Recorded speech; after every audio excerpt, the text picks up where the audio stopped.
আজও বন্ধ হলো না বালু ও মাটি দস্যুদের তাণ্ডব। এদের খুঁটির জোর কোথায়? বগুড়া জেলার কাহালু ও দুপচাচিয়া শেষ প্রান্ত কালাই বকুলতলা নাগর নদের বুক চিরে চলছে মাটি ও বালু বিক্রির রমরমা ব্যবসা। মাটি কর্তন ও বালু উত্তোলনের ফলে নদের গর্ভে বিলীন হতে চলছে আবাদি জমি।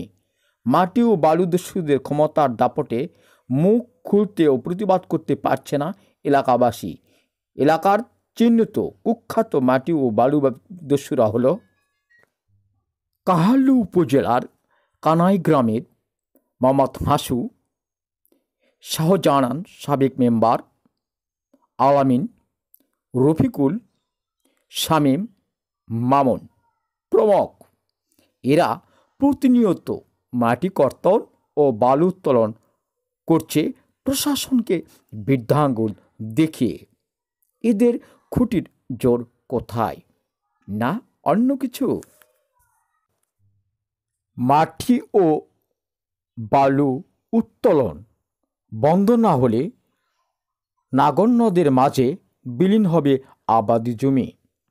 ভূমিদস্যুদের হাত থেকে আবাদি জমি রক্ষা করা এখন সময়ের দাবিতে পরিণত হয়েছে। ক্ষমতার দাপটে মাটি ও বালু উত্তোলন করছে কুখ্যাত সেই মাটি ও বালু ব্যবসায়ীগণ। দিশাহারা হয়ে পড়েছে আবাদি জমির মালিকগণ। তাই তারা প্রশাসনের কঠোর হস্তক্ষেপ কামনা করেছেন। ভিডিওটি বেশি বেশি শেয়ার করে অপরকে দেখার সুযোগ করে দিন।